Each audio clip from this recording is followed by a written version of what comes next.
Chief electoral officer election commission of India తరఫున వారు అన్ని రాజకీయ పార్టీలను ఈరోజు హైదరాబాద్లో పిలవడం జరిగింది. మా పార్టీ తరఫున న్యాయవాది భరత్ గారు, అదేవిధంగా సతీష్ రెడ్డి గారు, నేను ముగ్గురం హాజరయ్యాము. మా పార్టీ తరఫున మేము కొన్ని సూచనలు చేశాము.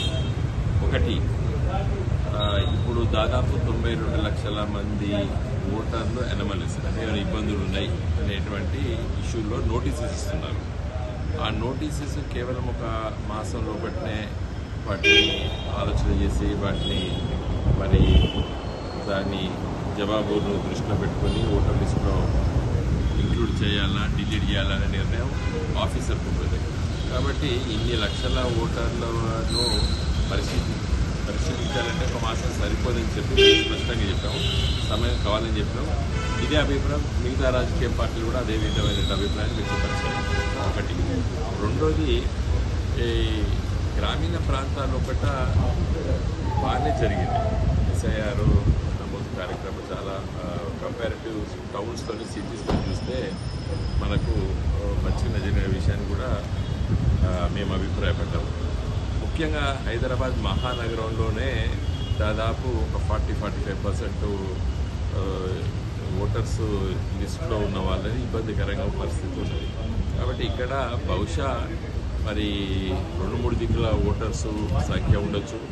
తర్వాత మేము ఇంటి కిరాయి ఉండే వాళ్ళ సంఖ్య ఎక్కువ కాబట్టి నగరాలలో మేము షిఫ్టింగ్ ఉన్నామని చెప్పడం జరిగింది. మరి వాళ్ళని ఎట్లా మరి వేరే దగ్గర నమోదు చేసుకుంటారా అని అడగడం జరిగింది. అంటే ఫామ్ 6 ఇచ్చి మరి కొత్త ఓటర్స్గా నమోదు చేసుకోవచ్చు అని చెప్తున్నారు. అది చాలా స్పష్టంగా చెప్పాలి, నొక్కి చెప్పాలని చెప్పి మేము ఎలక్షన్ అధికారికి చెప్పాము. ఎందుకంటే ఈ డ్రాఫ్ట్ నోటిఫికేషన్ ఇవాళ పబ్లిష్ అయింది.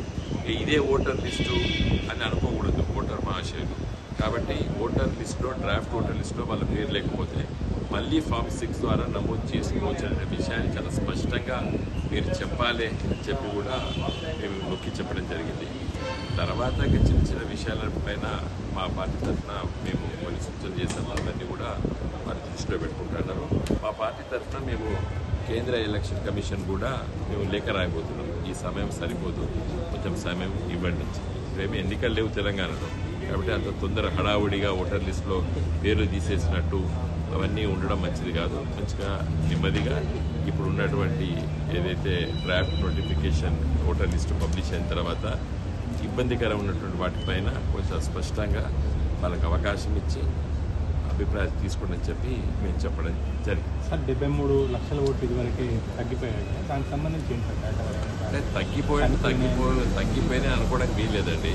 ఫర్ ఎగ్జాంపుల్ చాలా మంచి ఇలా తెలంగాణ రాష్ట్రం వచ్చిన తర్వాత వ్యవసాయం పైన, గ్రామీణ ప్రాంతాల పైన మక్కువ ఏర్పడింది. ఇలా నేను చూస్తున్నాను టౌన్స్లో ఉన్నటువంటి చాలామంది ఓటర్లు గ్రామాల్లో ఓటు నమోదు చేసుకుంటున్నారు. మా ఓటు గ్రామాల్లో పెట్టుకుంటామనేది నమోదు చేసుకుంటున్నారు. కాబట్టి మీకేమైపోయింది, ఈసారి చూడండి మీరు గ్రామీణ ప్రాంతాల్లో ఓటర్ల సంఖ్య పెరుగుతుంది. ఈసారి ఇది పోయినసారి దానికంటే పెరుగుతుంది. పట్టణాల్లో చాలామంది ఇప్పుడు ఇక్కడ హైదరాబాద్ మహానగరం ఉంది. ఆంధ్ర ప్రాంతంలో వాళ్ళకు ఓటు ఉండే, ఇక్కడ ఓటు ఉండే, అక్కడ ఓటేసేది, ఇక్కడ ఓటేసేది.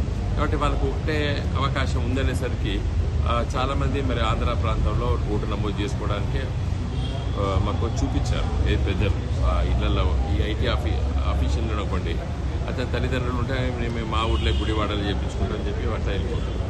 అదేవిధంగా హైదరాబాద్లో ఉన్న వాళ్ళు వరంగల్, కరీంనగర్లో ఉన్నటువంటి గ్రామీణ ప్రాంతాల్లో పేరెంట్స్ హైదరాబాద్ నగరంలో ఉంటే ఇదివరకు నమోదై ఉన్నట్టయితే వాళ్ళు కూడా మేము మా ఊర్లో చేయించుకుంటే వాళ్ళు కూడా వెళ్ళిపోతారు.